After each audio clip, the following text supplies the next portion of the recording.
Good morning दोस्तों। मैं एक बार पुनः अपने यूट्यूब चैनल स्टूडेंट मित्र पर आप सभी का स्वागत करता हूं। और आज हम आपको बताएंगे जय प्रक्रम, जो कक्षा 10 के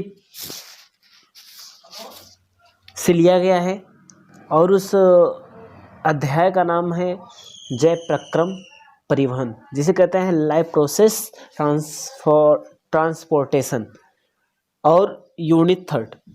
देखिए दोस्तों, इसके पहले हमने आपको कुछ वीडियो शेयर किया था या छोड़ा था, उसमें आपको बताया गया था कि बायोलॉजी क्या है, उसके बारे में आपको बताया गया था।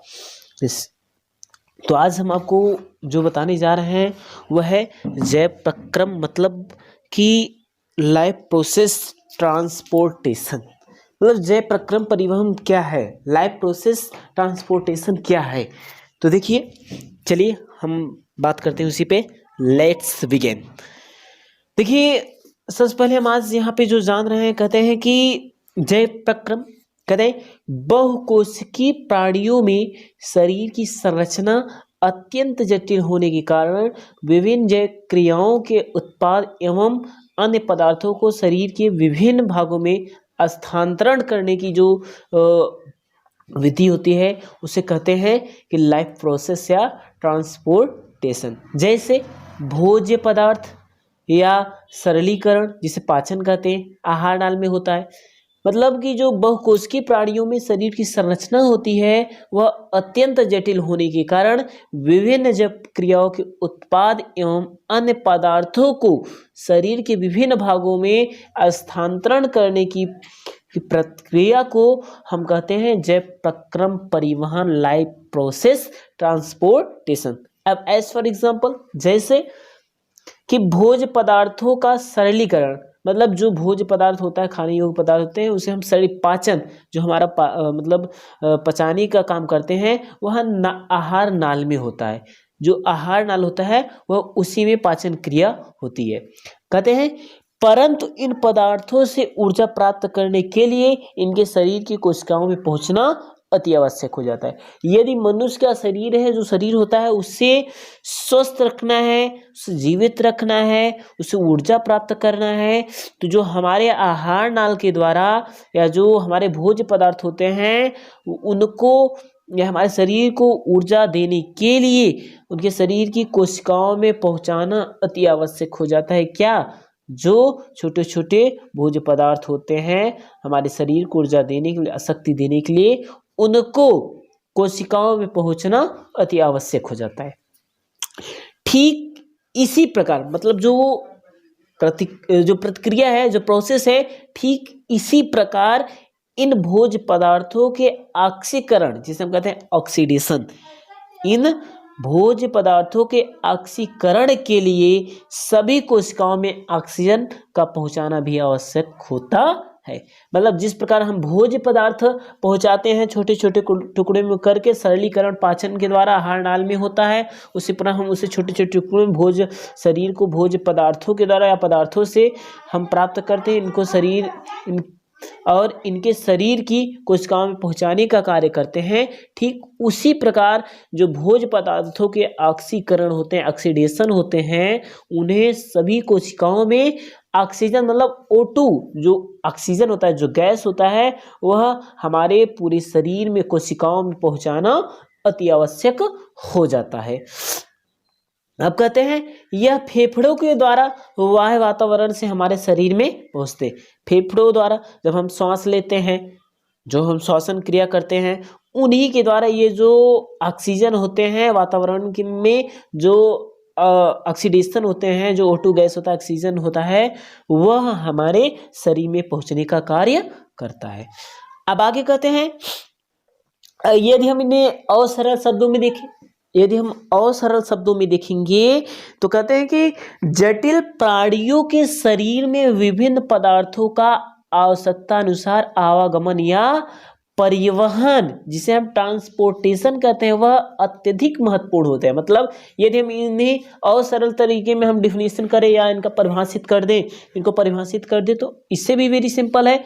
कह दें सरल शब्दों में, जटिल प्राणियों जटिल प्राणियों के शरीर में विभिन्न पदार्थों का आवश्यकता के अनुसार आवागमन या परिवहन अत्यधिक महत्वपूर्ण होता है, जिसे हम सफलतापूर्वक संपन्न करने के लिए शरीर में एक विशेष तंत्र उपस्थित होता है, जिसे हम परिसंचरण तंत्र, सर्कुलेटरी सिस्टम कहते हैं।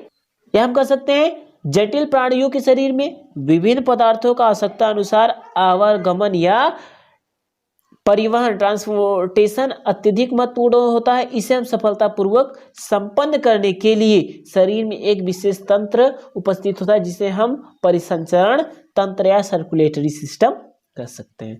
अब बात आती है कि परिसंचरण तंत्र जंतु को किस प्रकार विस्तृत करता है। जो परिसंचरण तंत्र होता है वह जंतु के शरीर में एक विस्तृत तंत्र होता है, एक विस्तृत तंत्र होता है जिसका कार्य शरीर के विभिन्न अंगों, ऑर्गेन्स एवं ऊतकों, टिश्यूज के मध्य पदार्थों का निरंतर रासायनिक आदान प्रदान करना होता है। मतलब जो उसका विस्तृत तंत्र होता है वह एक दूसरे से आदान प्रदान करता रहता है। किसके द्वारा? अंगों के द्वारा और टिश्यूज, ऊतकों के द्वारा उनके मध्य पदार्थों का निरंतर आदान प्रदान करता रहता है, रासायनिक आदान प्रदान निरंतर। अब इसे हम 3 श्रेणियों में बांट सकते हैं। कैसे? देखिए, कह रहे हैं कि इन्हें एक आहार नाल में पचे हुए भोजन का शरीर के विभिन्न भागों तक पहुंचाने के लिए जो आहार नाल होता है, जिसके द्वारा भोज्य पदार्थ आहार नाल में होता है, जहाँ तक पहुँचता है, कहते हैं आहार नाल में पचे हुए भोजन का शरीर के विभिन्न भागों तक पहुँचाने के लिए हम इसको उपयोग कर सकते हैं। दूसरा जो स्टेप है जो प्रयोग करते हैं, सभी कोशिकाओं में ऑक्सीजन पहुँचाने के लिए।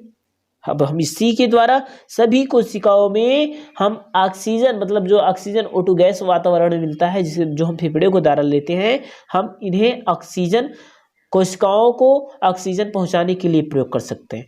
अब उसके बाद कह रहे हैं कि उपापचय, क्रिया के बाद बने उत्सर्जी पदार्थ, जो हम क्रिया कर सकते हैं उसके बाद जो हमारा क्रिया बनता है, उपापचय होता है, जो हम पाचन नहीं कर पाते, उसे कहते हैं कि क्रिया के बाद बने उत्सर्जी पदार्थ, जैसे CO2, carbon dioxide, CO2, ammonia आदि को कोशिका से बाहर निकालने के लिए हम प्रयोग कर सकते हैं। तो इसके बाद ये तो था जैव प्रक्रम, परिवहन, लाइफ प्रोसेस, ट्रांसपोर्टेशन की परिसंचरण तंत्र क्या है, ऑक्सीकरण क्या है, अब परिवहन क्या है, इसके बारे में तो आज जानिए। सो बच्चों, हम मेरी बारी, मैं हिमांशु कुमार स्वागत करता हूँ आप सभी का हमारे चैनल स्टूडेंट मित्र पर। आज आप सभी को नागेंद्र सर ने जैसा कि जैव प्रक्रम परिवहन में पढ़ाया है, तो मुझे कमेंट करके बताओ कि नागेंद्र सर ने कैसा पढ़ाया है। और अगर आपको अच्छा लगे इस वीडियो को लाइक, सब्सक्राइब और शेयर जरूर कर दीजिएगा। मैं हिमांशु कुमार आपको बहुत सारी चीज़ें इस पर देने की कोशिश करूँगा। और गाइस, बी हार्ड वर्क, क्योंकि एग्ज़ाम बहुत नज़दीक आने वाला है और साथ ही साथ आपको टॉपर बनना है, तो आपको बहुत सारी मेहनत करनी है। और साथ ही साथ गाइस, अगर मैं आप सभी को बता दूं, बहुत जल्द इसमें मॉक टेस्ट भी शुरू होने वाले हैं, तो शुरू हो जाओ, बी हार्ड वर्क। और ये कोई बात नहीं होती कि मतलब कि क्या हिंदी मीडियम है क्या इंग्लिश मीडियम है, बातें ये होती हैं कि आप कितनी मेहनत करते हो, कोई चीज़ मायने नहीं रखती। क्योंकि देखो, बेसिकली क्या होता है, चाहे इंग्लिश हो चाहे हिंदी, टॉपिक्स वही रहेंगे आपके और सब्जेक्ट भी वही रहेंगे।